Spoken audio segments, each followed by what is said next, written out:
तो आज का टॉपिक सबसे पहला गॉसेस लॉ ऑफ मैग्नेटिज्म। कुछ खास नहीं है, बस ऐसे ही हमारा वो करने के लिए एक टॉपिक है ना, दुखी करने के लिए। तो गॉसेस लॉ ऑफ मैग्नेटिज्म मेरे बच्चों ये कहता है, पहले तो हम समझे flux. We know, we all understand electric flux. Yes, अगर एक सरफेस के थ्रू इलेक्ट्रिक फील्ड क्रॉस करता है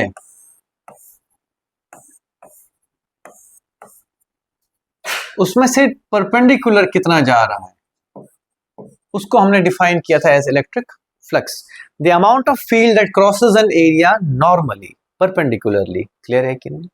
अब ऑफ कोर्स अगर एरिया बड़ा होगा तो अमाउंट ऑफ फील्ड ज्यादा निकलेगा, फील्ड स्ट्रांग होगा तो अमाउंट ऑफ फील्ड ज्यादा निकलेगा। साथ ही साथ अगर ओरिएंटेशन गलत होगी तो फील्ड नहीं निकलेगा, ओरिएंटेशन ऐसी होगी तो फील्ड मोस्ट एफिशिएंटली निकलेगा।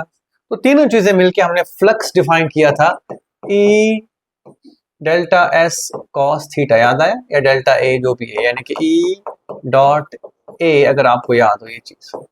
For a uniform electric field over the area A, it is E A cos theta.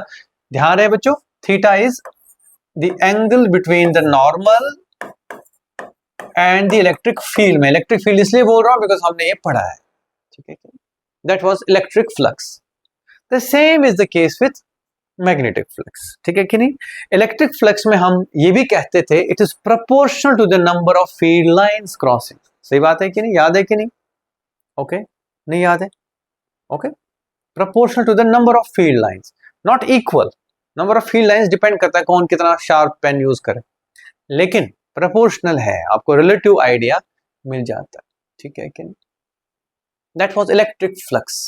तो मैग्नेटिक फ्लक्स भी ऐसे, बिकॉज मैग्नेटिक फील्ड भी एक फील्ड ही ultimately, it's also represented in lines and stuff, ठीक है?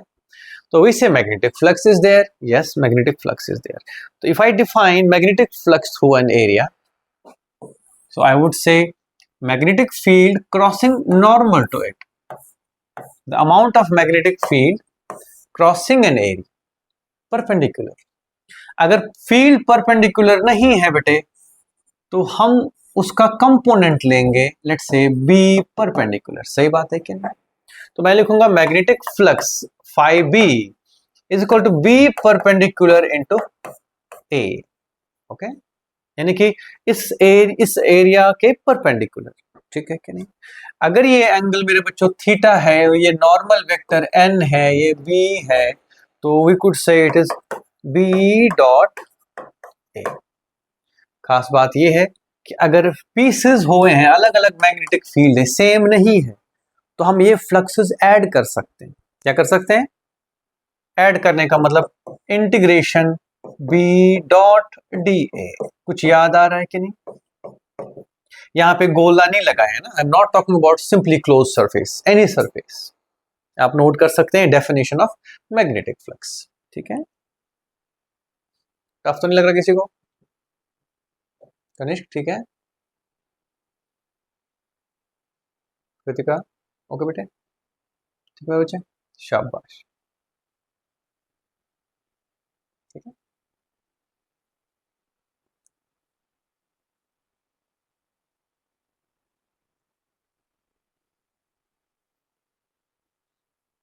Okay,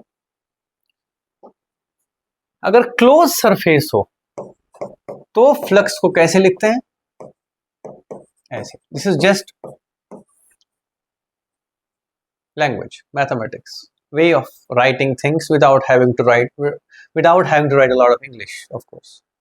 बहुत सारी अंग्रेजी नहीं लिखनी पड़नी चाहिए, हालांकि मैंने बहुत सारी बार बोली ये बात, लेकिन ठीक है। This is close surface, that is any surface. Clear है कि? तो मैग्नेटिक फ्लक्स निकालना फिलहाल हमारा काम यहाँ नहीं है, that is left to the next chapter, that is electromagnetic induction, वही करेंगे उसको डिटेल, ठीक है? फिलहाल मैं इतना चाहूंगा कि क्लोज सरफेस हम समझें अगर, तो ये है क्लोज सरफेस। ओके, अगर मैं कहूं कि मैग्नेटिक फील्ड किसी स्पेस में है, खास बात यह है बच्चों, वो हमेशा क्लोज्ड कर्व बनाता है, यानी कि जो यहां से गया वो कहीं से स्टार्ट नहीं होता है magnetic field, you can not start it from somewhere, you have seen yesterday magnetic field is enclosed curves, सही बात है कि नहीं। इस वजह से क्या होता है कि किसी भी कहीं पे भी अगर आप मैग्नेटिक फील्ड की वजह से flux through a close surface होगा, वो हमेशा जीरो होगा, ठीक है कि नहीं। यस, मतलब ये कि एक लाइन अगर एंटर कर गई उसको बाहर निकलना ही है, निकलना ही है। ऐसा नहीं होगा जैसे चार्जेस के केस में क्या होता था, अंदर एक चार्ज अगर रही, अगर बाहर आ गई तो आ गई, अंदर वापस जाने की जरूरत। Field line doesn't have to go back.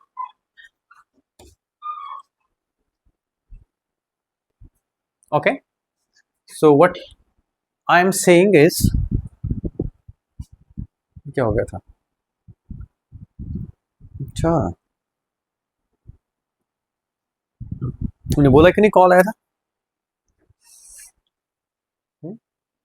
अच्छा ठीक है, तो बच्चों इलेक्ट्रिकल फ्लक्स क्या लिखते थे हम, E dot D A is equal to Q enclosed by epsilon naught. तो मैग्नेटिक फ्लक्स में ऐसा जब सिंगल मैग्नेटिक चार्ज है ही नहीं, सो कहीं ना कहीं ये एक आइडिया है which is based on the fact that there is no magnetic monopole. सही बात है, जिससे ये मैग्नेटिक फील्ड रेडिएट हो रहा है या जिसमें जा रहा है, ठीक है कि नहीं। तो magnetic field does not start anywhere, does not enter into anything, does not gate ended somewhere, does not start somewhere, यानी कि कुल मिला के मैग्नेटिक पॉजिटिव नेगेटिव पोल्स नहीं होते हैं। That is sort of highlighted in this law, that is Gauss's law of magnetism, ठीक है। जबकि Gauss's law of electrostatics क्या कहता है, that electric flux is Q enclosed by epsilon naught, तो Gauss's law of magnetism कहता है कि magnetic flux is zero, that's it, closed surface, of course बेटा, है ना, closed surface, closed uninhibited, anything wrong, समझ आया कि नहीं आया, ठीक है, जिंदगी ठीक है, ठीक, चलो जी, दिस वाज गॉसेस लॉ। इसमें आप जैसे बार मैग्नेट पे ये चीज स्ट्रेस कर सकते हो, आपकी बुक में डायग्राम भी दी है इस चीज का, I don't have to explain much but nevertheless ये एक बार मैग्नेट है, तो उसका मैग्नेटिक फील्ड मेरे बच्चों ऐसे ऐसे ऐसे ऐसे।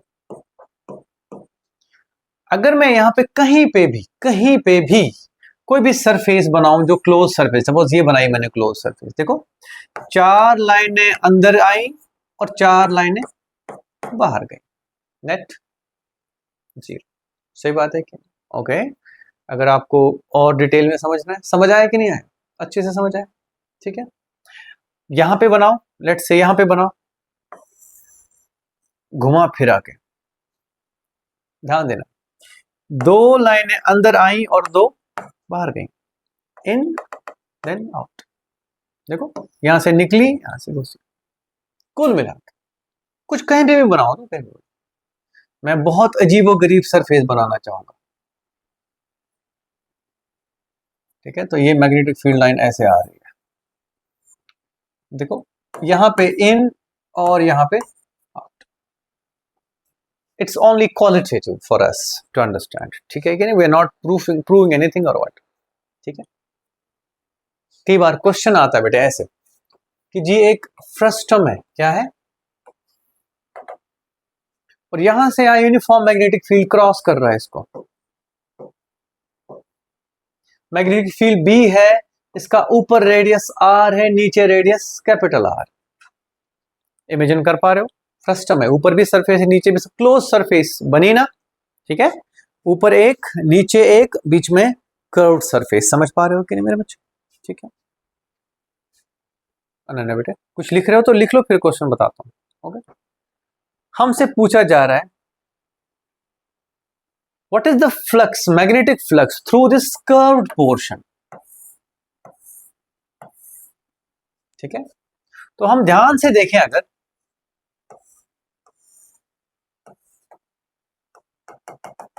जब मैग्नेटिक फील्ड जाएगा इसके थ्रू तो टोटल फ्लक्स क्या होगा, जीरो। इस वाली सरफेस के through flux in, okay, that is B into pi capital R square, because uniform field है, ये परपेंडिकुलर ही है, क्लियर है। इस वाले से कुछ पोर्शन बाहर निकलेगा, that's equal to b into pi R square, और इस वाले से कोई पोर्शन बाहर निकलेगा plus phi unknown. Okay, that's it. जितना फ्लक्स इन उतना ही फ्लक्स आउट, नेट जीरो। सही बात है कि नहीं? अच्छे से समझ आया कि नहीं? अच्छे से नहीं आया समझ मेरा बच्चों? ठीक है, that's it. That is flux through a close surface. ये आप इलेक्ट्रिकल फील्ड में भी लगा, अगर ये इलेक्ट्रिक फील्ड भी होता ना बेटे, एक्सटर्नल यूनिफॉर्म फील्ड में क्या होता है? फ्लक्स जीरो होता है, याद रखना है ना, एक्सटर्नल फील्ड में एनीवे, जब तक कोई चार्ज ना अंदर हो।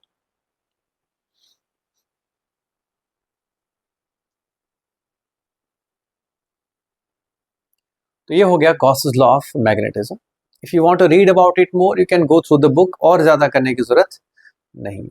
जेई एडवांस में I think the topic stands, but जहां तक स्कूल एग्जाम की बात है, जेई मेन की बात है, everything is well. Okay, Gauss's law का मेन जो इम्प्लीकेशन है वो ये है कि monopole does not exist. Okay, it is a mathematical way of saying it, that monopole does not exist.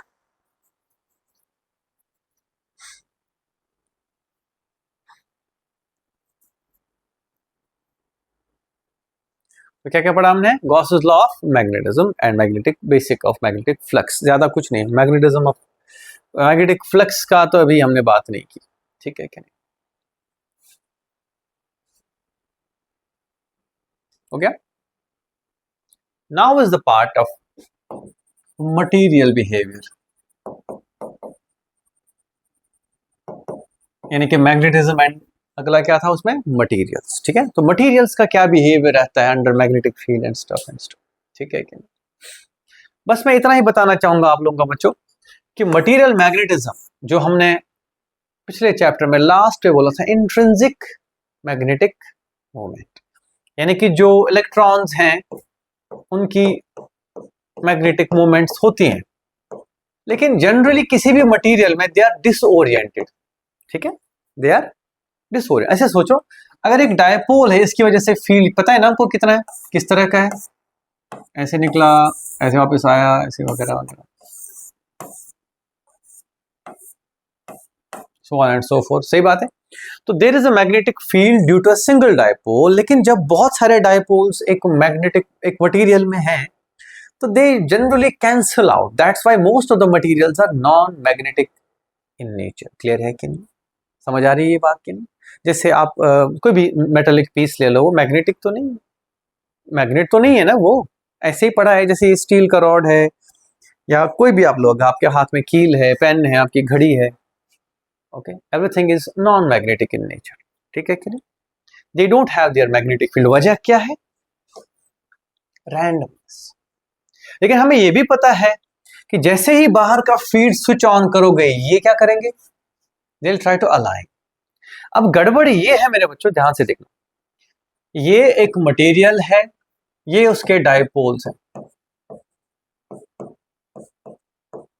ठीक है, इनका कोई नेट फील्ड नहीं है। The material is not having any field of its own.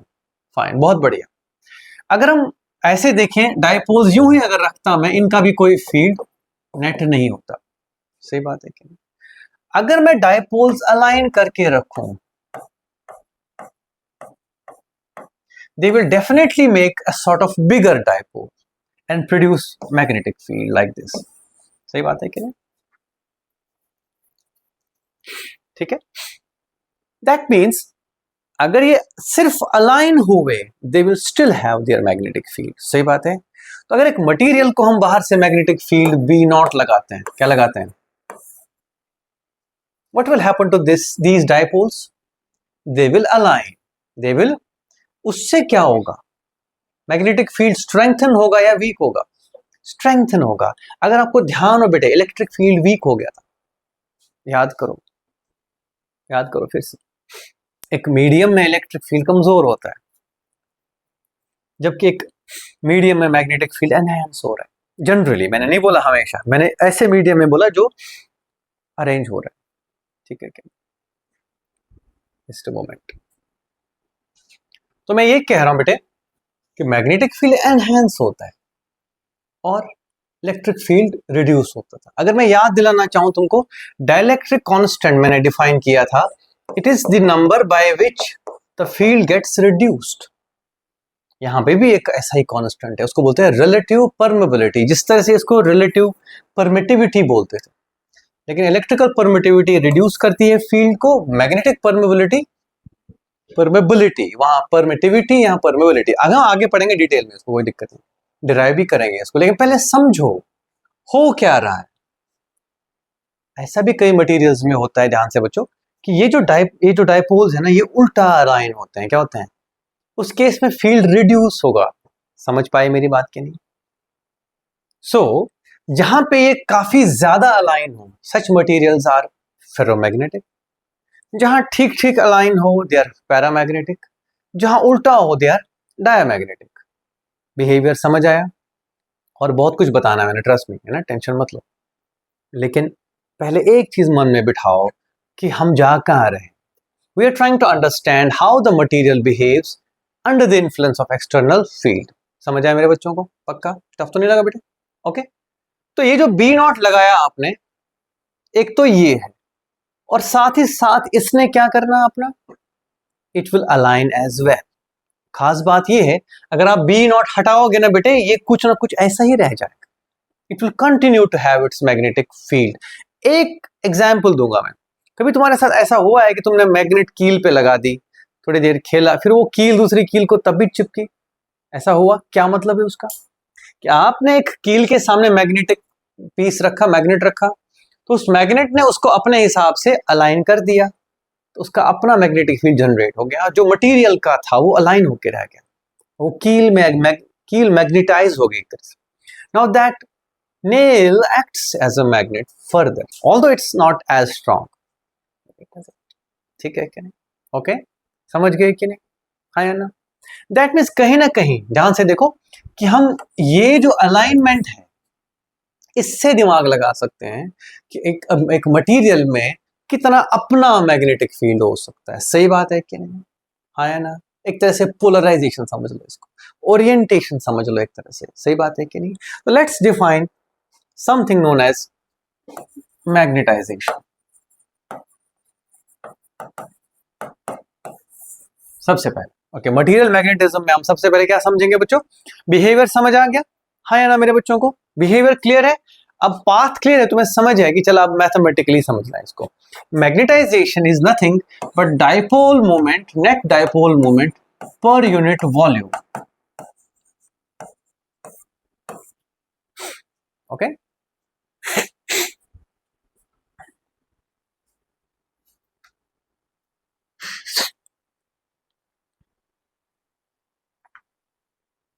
ठीक है, डाइपोल मोमेंट पर unit volume बच्चों। ठीक है कि नहीं? हाँ या ना? ठीक है।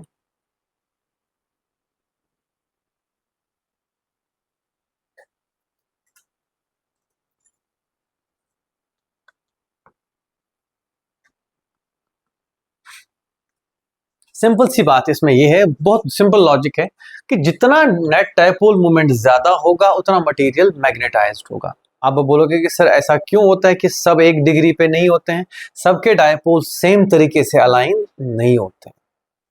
कुछ मटेरियल्स ज्यादा उतावले होते हैं कि अलाइन हो जाओ भाई, जैसे आयरन।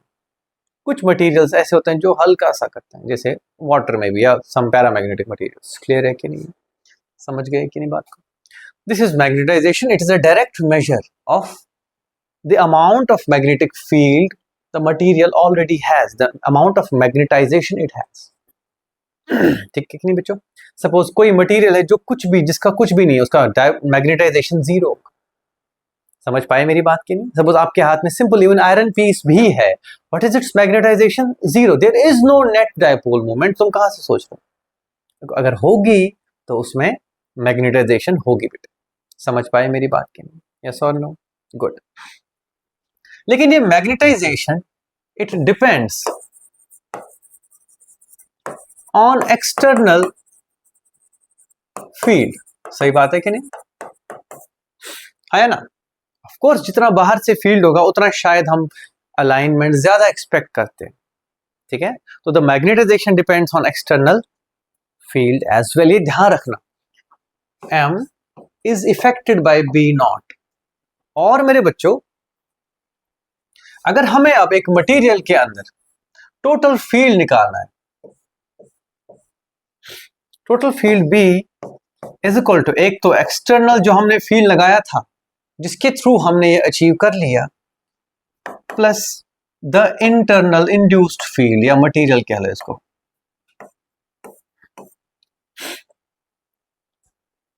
ठीक है, समझ आई ये बात? एक तो मटेरियल अपनी पोलराइजेशन या अपनी मैग्नेटाइजेशन की वजह से भी कंट्रीब्यूट करेगा, और आपने जो बाहर से लगाया है वो दोनों मिलके, मैंने वेक्टर क्यों यूज किया, कई बार ये उल्टा भी होता है, sometimes it will support in case of paramagnetic and ferromagnetic situations, in case of diamagnetic situations it will oppose, इसलिए वेक्टर ध्यान रखना, सीधे सीधे ऐड करने की जरूरत नहीं। ओके बच्चों, ठीक है। अब एक एक करके इनको थोड़ा सा इलाबोरेट करते हैं। अगर हम एक और टर्म लिख लिया, ठीक है, लिख लो, पहले लिख लो।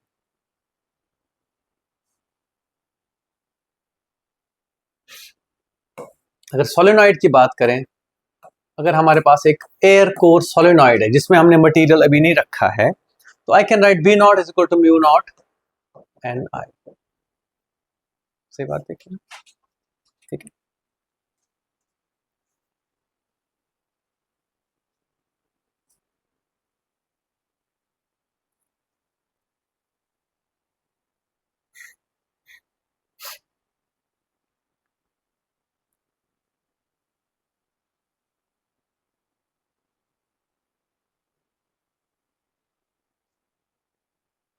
ओके, दोनों fields B naught can be written as mu naught times another quantity H. Okay, हालांकि इस तरह से डिफाइन हम करते नहीं है इसको, लेकिन एक काम करते हैं, B is equal to B naught plus B M. पहले बी एम को डिफाइन करते हैं। B magnetisation, sorry B material is equal to mu naught into M magnetisation, ये ध्यान रखना पहली इक्वेशन।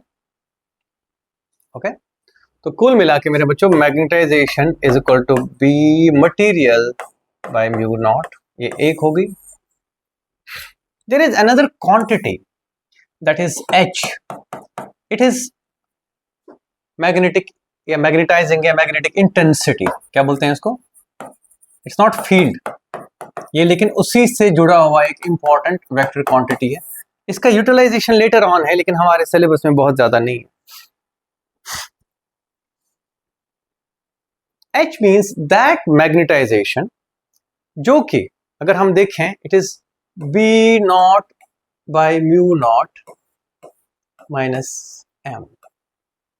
ध्यान से देखना, सही लिख रहा हूं मैं, हाँ, बी नॉट नहीं, B by mu naught, sorry, B by mu naught divided by total field. ये डेफिनेशन है बेटे, please and please, it is a definition for us. कुल मिला के आप देख सकते हो ध्यान से, ये जब म्यू नॉट से डिवाइड करते हैं हम, कीप एन आई, देखो मैग्नेटाइजेशन डायपोल मोमेंट पर यूनिट वॉल्यूम है एक तरह से, m is B material by mu naught, सही बात है कि नहीं।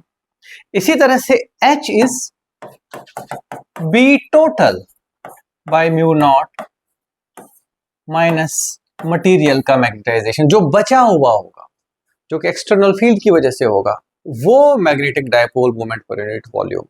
ठीक है, the strength of the dipole moment but due to the external field, not due to the material. देखो ध्यान से, ये भी एक तरह का मैग्नेटाइजेशन ही है, माइनस करोगे मटेरियल की तो बचेगा जो बाहर के फील्ड ने कंट्रीब्यूट किया मैग्नेटाइजेशन। मेरी बात समझ रहे हो कि नहीं? आई गो इनटू इट अगेन, ये थोड़ा सा टिपिकल लगता है।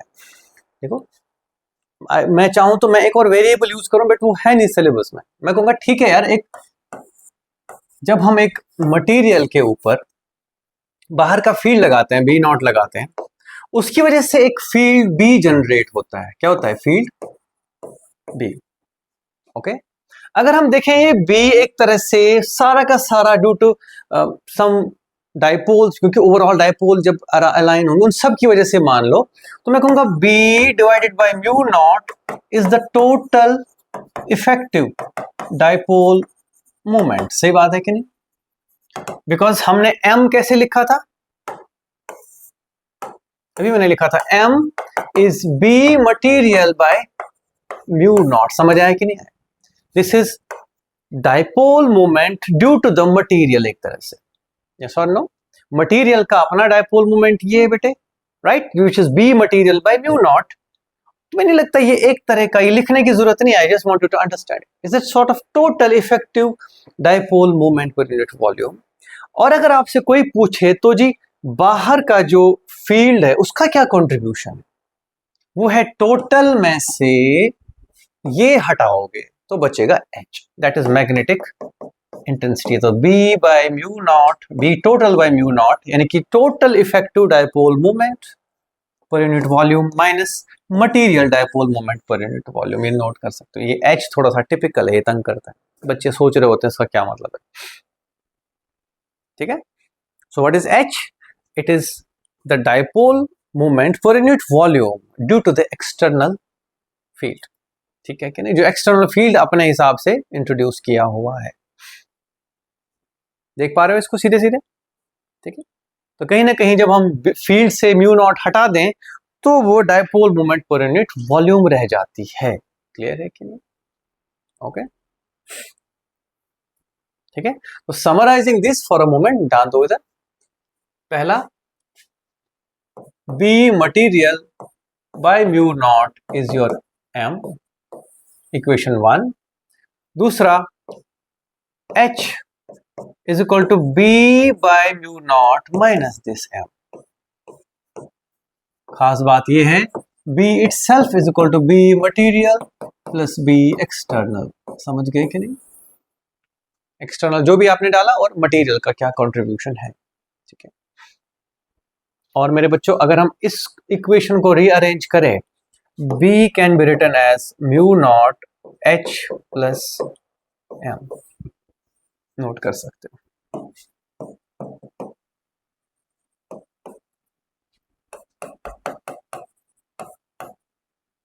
मैं वेक्टर हटा दूं फिलहाल, वेक्टर की जरूरत नहीं अब रही, हम ऐसे रख सकते हैं, ऐसे भी नहीं। ठीक है बच्चों, इसी को रीअरेंज किया।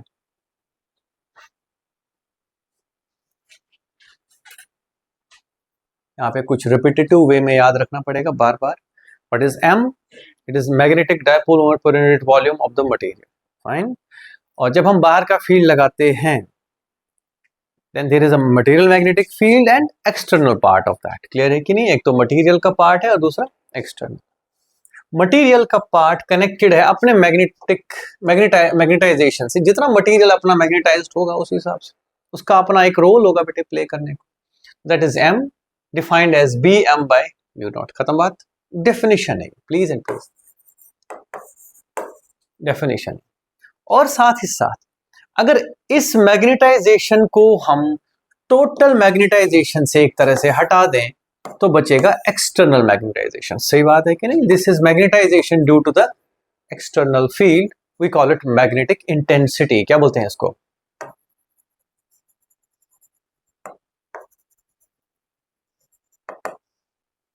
ठीक है, we call it magnetic intensity. बात होनी है dipole moments per unit volume के टर्म्स में ही, बात ही कह रहा हूं मैं। तो दिस इज डाइपोल मोमेंट पर unit volume of a material. ठीक है, this is a sort of dipole moment net after application of the external field. सारे अरेंजमेंट्स वगैरह होके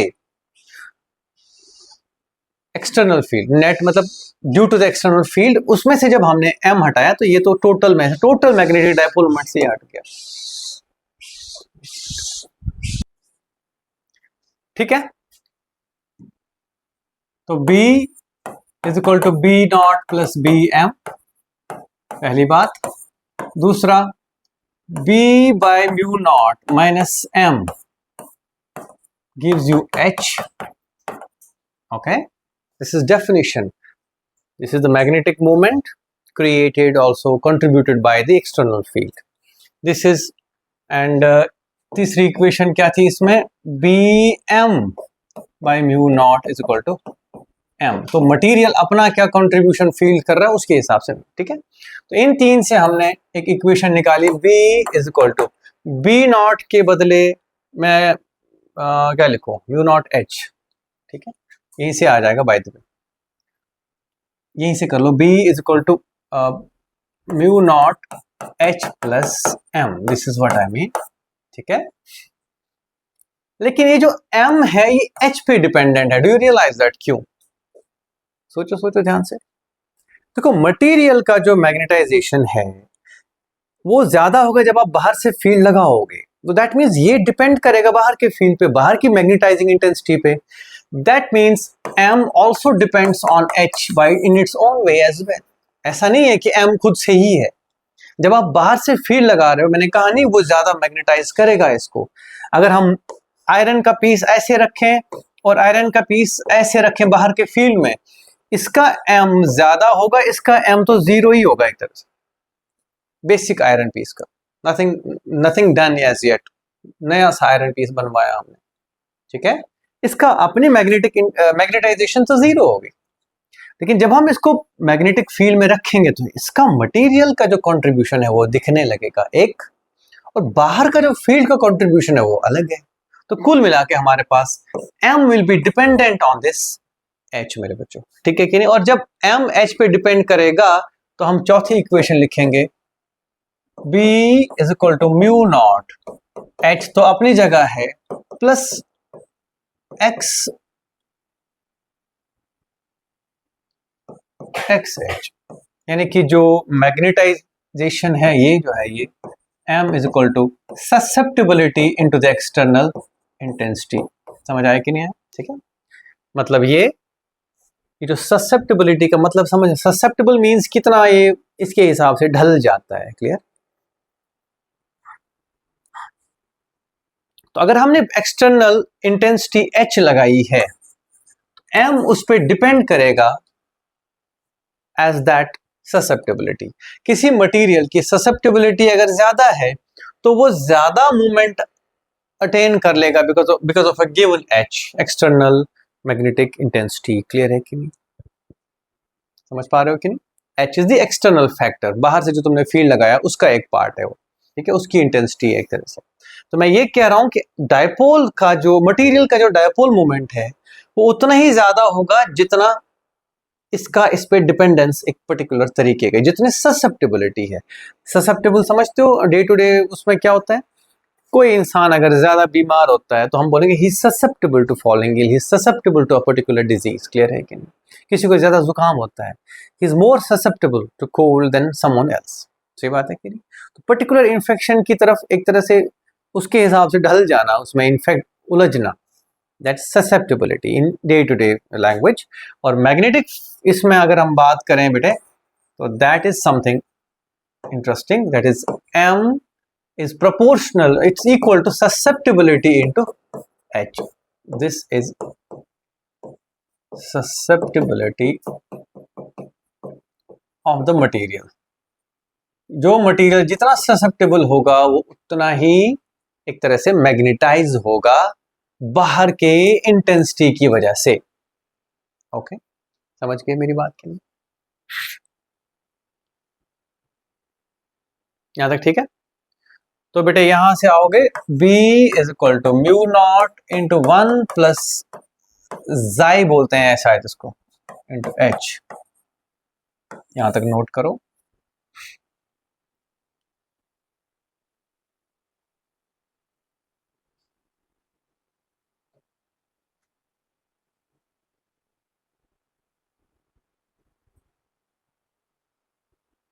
ठीक है,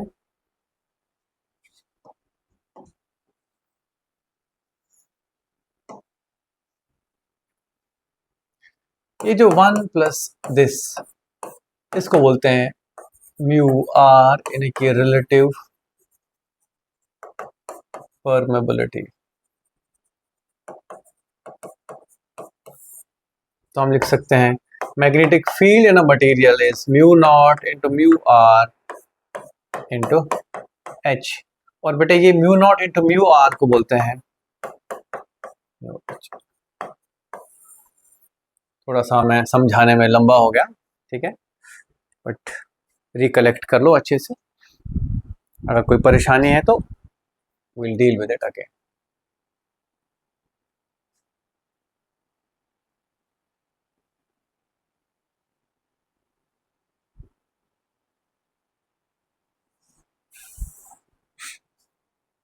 समझने में कोई परेशानी बेटे? सुवीर क्लियर है? तो starting with the idea that external field magnetizes a material.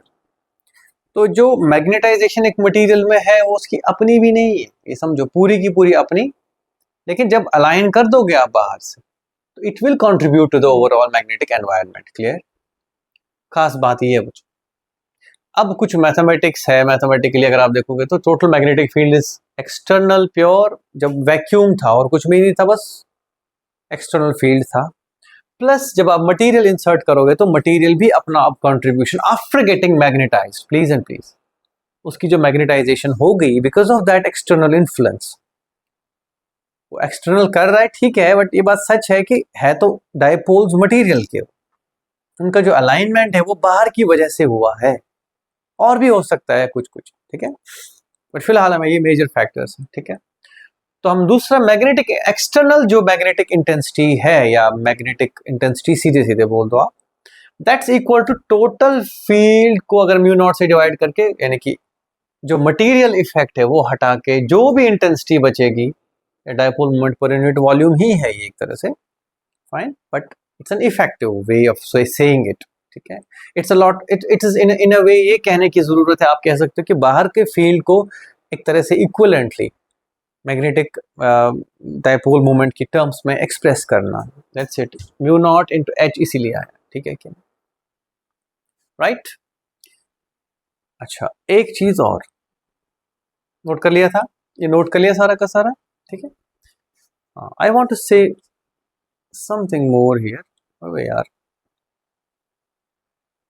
If vacuum is there, तो वैक्यूम में मटेरियल का क्या होगा? जीरो। सही बात है कि नहीं? जो मैग्नेटाइजेशन है क्या होगा? Zero. There is no dipole, तो कौन प्रोवाइड करेगा? कुछ भी नहीं। H is equal to B by mu naught minus zero, then B is सीधे सीधे म्यू नॉट H। इसीलिए अगर एक सोलेनॉइड की बात करें, सोलेनॉइड जिसमें कोई कोर ना हो, एयर कोर या वैक्यूम कोर, उसके लिए mu naught N I is equal to mu naught H. तो एच कितना होता है? N I. ये हमेशा नहीं होता है, प्लीज, ओके, ये ध्यान रखना। For a solenoid H is equal to N into आई।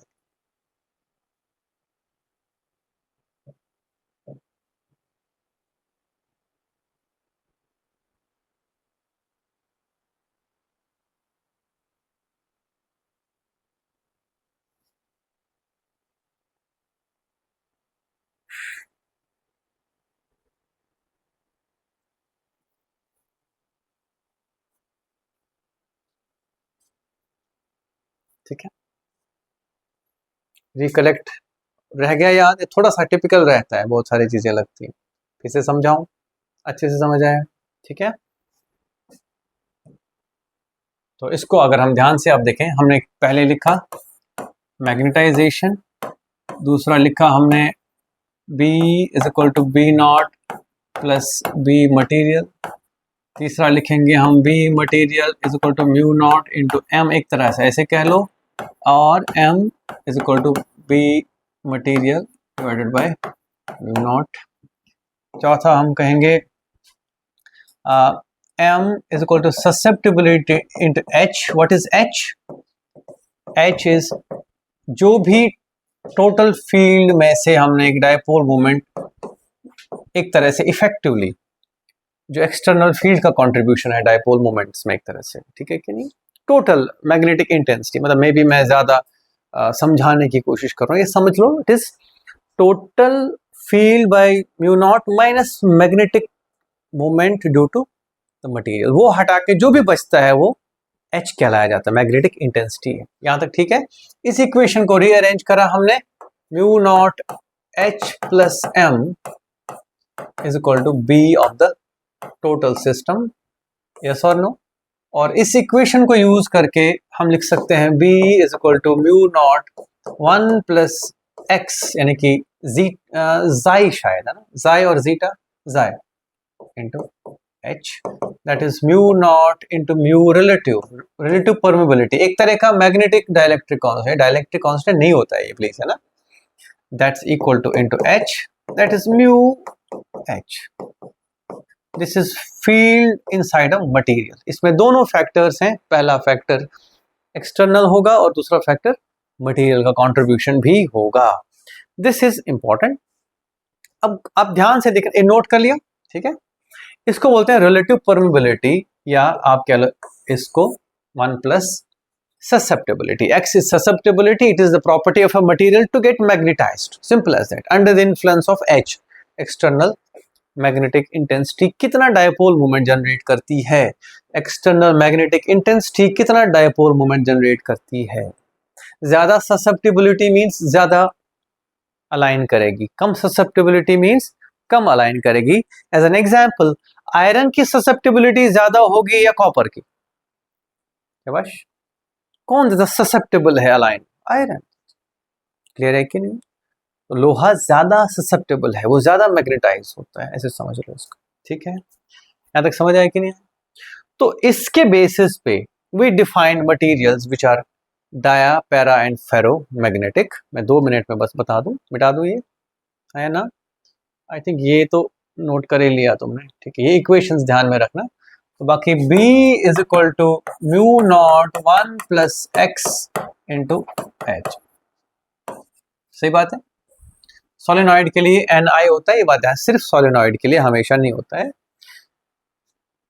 बच्चों यहाँ पे एक चीज ध्यान दो, if x is greater than 0, यानी कि ससेप्टिबिलिटी थोड़ी सी बड़ी है लेकिन किसी छोटे से अमाउंट से कम है, बहुत बड़ी भी नहीं, 0.7, 0.3, 0.2, तो आप ध्यान से देख सकते हो B is equal to mu naught H into 1 plus x. खुद से देखो, नॉर्मली अगर वैक्यूम में हम फील्ड लिखते तो हम लिखते B is equal to mu H, लेकिन अब वैक्यूम है तो म्यू के बदले म्यू नॉट। क्लियर है कि नहीं? ये तो वैक्यूम का हो गया, समझ गए कि नहीं?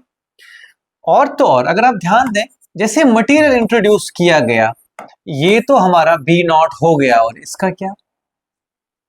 ठीक, तो I will say B is mu naught H which is the vacuum field, जो कि बेसिक फील्ड था, into something 1 plus x.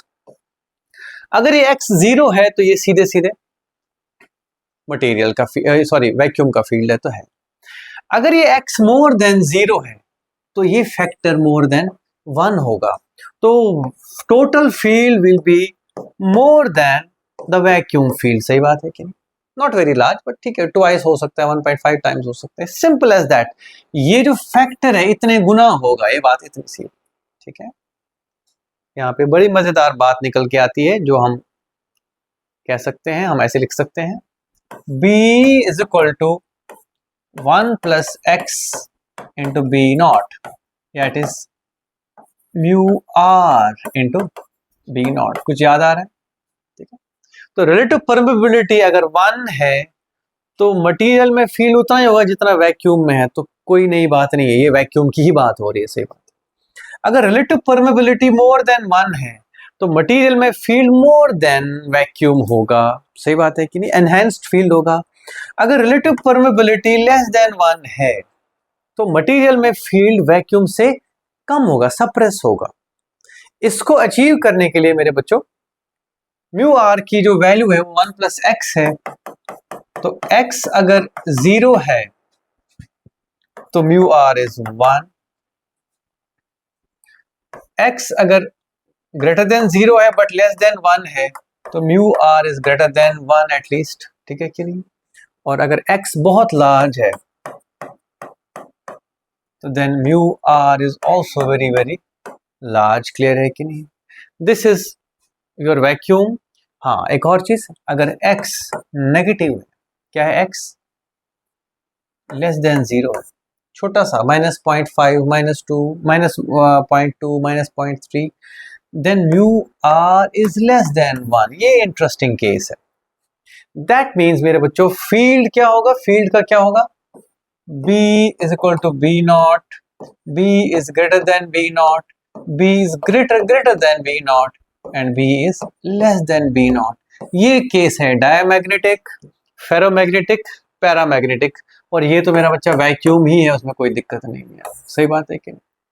That's how materials are classified based on susceptibility or relative permeability. ठीक है, susceptibility जीरो होने का मतलब है कि वो वैक्यूम ही है, there is nothing to do, vacuum में कुछ भी नहीं. ससेप्टिबिलिटी जीरो से थोड़ा सा ज्यादा मींस पॉसिबिलिटी है अलाइनमेंट बढ़ाने की, मटेरियल से थोड़ा कंट्रीब्यूट कराया जा सकता है, तो फील्ड थोड़ा सा ज्यादा हो जाएगा. ससेप्टिबिलिटी बहुत ज्यादा है, दैट मींस ओहो हमने एक टेस्ला लगाया वहां से 10 टेस्ला जुड़ गया, तो फील्ड बहुत ज्यादा होगा. सच मटेरियल्स आर फेरोमैग्नेटिक. और ससेप्टिबिलिटी नेगेटिव होना यानी कि जो हम चाहते थे वो उल्टे हो रहे हैं डायपोल्स, वो कह रहे हैं कि नहीं चाहिए फील्ड ही नहीं चाहिए, कम करो field. Those are known as diamagnetic materials. Clear है कि नहीं? इनकी डिटेल्स परसों पढ़ेंगे मंडे को, एंड आई थिंक चैप्टर भी खत्म ही हो जाएगा उसी दिन. ठीक है, दैट्स ऑल. थोड़ा सा ये प्रैक्टिस कर लेना है इसको, थोड़ा सा ये मुश्किल होता है दिमाग में रखना. कुछ चीज़ें हैं ऐसी जो तुम्हें स्टार्ट करनी पड़ेंगी जहाँ से बात, जैसे डेफिनेशन है यानी कि m का डेफिनेशन, h का डेफिनेशन, m का रिलेशन bm से, ठीक है, और h का डेफिनेशन b और m से, मतलब कैपिटल M से, और टोटल फील्ड b से. बाकी फिर उससे रीअरेंज करना है. ठीक है कि नहीं? अगर मेरे से पूछोगे तो मैं ये चीज़ें याद रखना चाहूँगा. एक तो ये है कि m is equal to b material by mu naught, एक तो ये मेरा बच्चा for the derivation of this thing, और दूसरा h is equal to b total by mu naught minus m. Important equation है जो मैं बोलूंगा. तीसरा m is equal to x h. ठीक है, बाकी हमको पता ही है डायपोल मोमेंट वगैरह, वो छोड़ो उस बात को. यहां से इसको रीअरेंज करके हम b निकाल सकते हैं, और फिर उसमें ये वाला रख के हम b निकाल सकते हैं equal to mu naught into mu r यानी कि 1 प्लस x इंटू h. बस ये चीज मैं चाहूंगा, ये 4 इक्वेशंस ऑफ मेन याद रखें. That's it. Okay, thank you for today. कल पढ़ेंगे इसका इम्पोर्टेंस, यानी कि थियरी पार्ट है इसमें. क्यूरीज लॉ वगैरह है क्यूरीज लॉ है. बाकी हिस्ट्रेसिस कर्व वो बता दिया. ठीक है, बस नो प्रॉब्लम, दैट्स ऑल. ठीक है,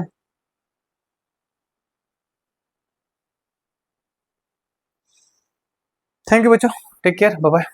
अभी केमिस्ट्री